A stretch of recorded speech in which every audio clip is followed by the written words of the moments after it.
How many of y'all like Mary J. Blige like I do? So this week, as I was preparing for this talk, this song just kept on replaying in my mind, right?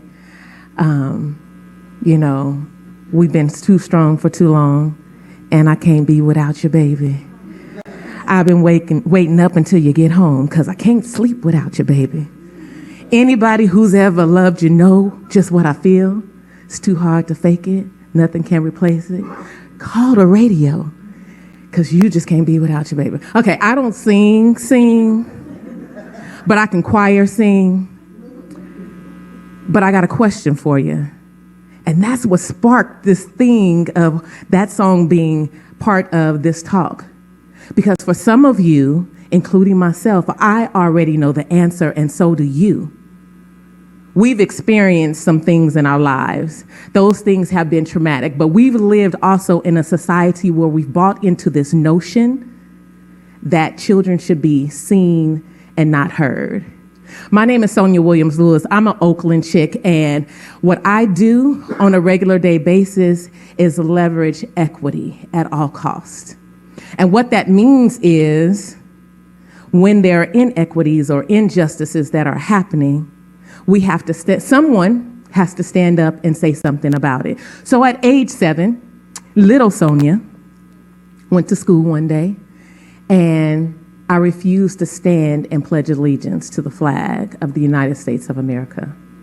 I did that because even at age 7, I recognized that there were some things that I didn't feel were right in the world in which I was growing up in.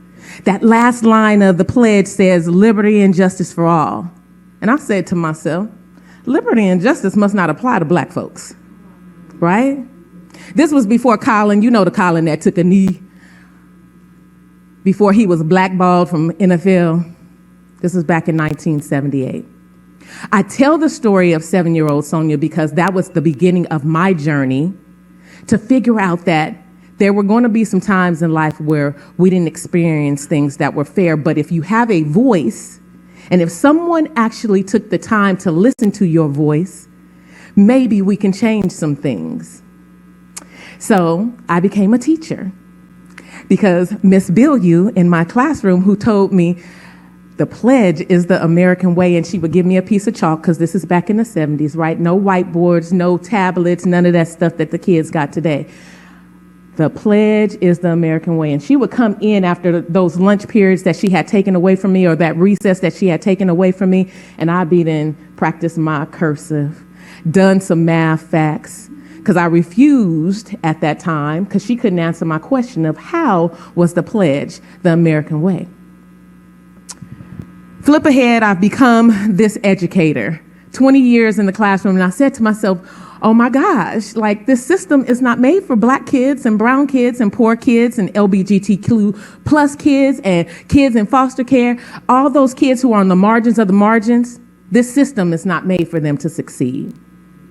And so as an outspoken person, which I started at age probably before 7, but that's the time that my mother says it all began, I said to myself, what are we gonna do about this?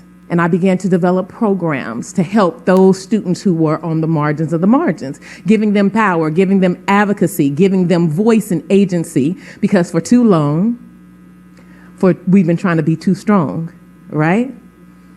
And so I became this educator and outspoken. I'm always the one that says, but this, and can we try this? And that way's not working. And I had a principal who said, she gotta go. And I said, but I got tenure, and so what y'all gonna do, right? Long story short, they had to pay me a severance package. I took that money and I parlayed it into a business that I call Ascribe Educational Consulting that I started 15 years ago. As a consultant, I can go into organizations and say, let's look at your climate and culture. Let's look at your hiring and your retention policies. Let's look at just the way in which people feel when they show up to work. Do they want to show up to work and actually do a job that's going to give them more than just a paycheck, but satisfaction? Asking those kind of questions of every organization, I don't care how small, how large, what that industry is, it's imperative that every organization consider having an equity coach. Because here are the things that are true. Black women in particular show up in places and we can see BS coming and going, right? We, on a regular basis, show up in our magical forces and save every political election at every chance in this country because there's some irresponsibility that comes with that political process. And so I lean on the shoulders of those who've come before me, like a Fannie Lou Hamer who said that she was sick and tired of being sick and tired, right? And so I said, Sonia, what are we doing to, really make this change in the world? And thank God we had an example of a public lynching to the magnitude of a George Floyd.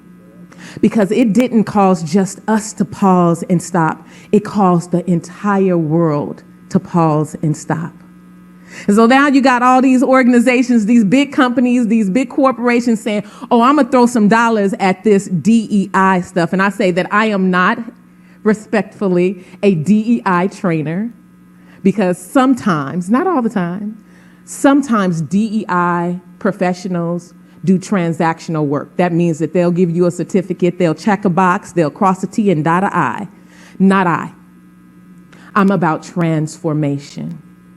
And sometimes that takes a little bit of convincing of a leader of an organization to say, can I spend this amount of money for my people if I trust them that they need this?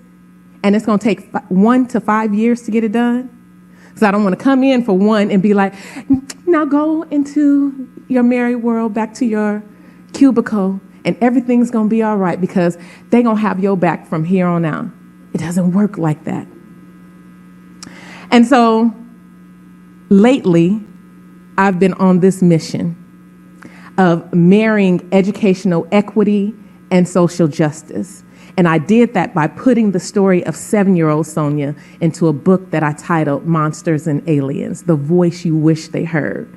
Here's the thing. Raise your hand if, like me, you believe that notion that children should be seen and unheard. It might be consciously or unconsciously, right? Think back to a time where you experienced your first trauma or witnessed it. How did it make you feel? Did you have a trusted adult in your life that could have either prevented it, helped you heal through it, process it, right? And now answer this question, because I'm getting a little tough, because this is the way that my leadership style, my training style is to ask the tough questions. As an adult, and I'm going to raise my hand first, have you silenced a child or caused them trauma? I'm the mother of 6 beautiful black boys, and I know that I've caused some trauma, and I know that I have silenced them. But as a parent, I also know that I am imperfect, and I've gotten it better with each and every one of them. Oftentimes, my older 3 boys say to my husband and I, y'all done got soft, and I'm going to whoop them for you because you would have whooped me for that, right? Let me end this with this. My 7-year-old self recognized some things, and I want to challenge you to be an advocate for, a voice for, and help a young person in your life, in your community, and around this globe to stand up in their truth and speak that. Because when we don't, we have adults who need to heal from trauma. And specifically, my concern is racialized trauma, because 7-year-old Sonia knew that there was something wrong with the way that race and structure in this country is divvied out. If you're interested in more information, please go to ascribesuccess.com. That is the website. You can look up our services as well as purchase the book. And after this show, guess what, y'all? I got some books out there in the lobby. If you want to purchase a book today, I have one for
How many of y'all like Mary J. Blige like I do?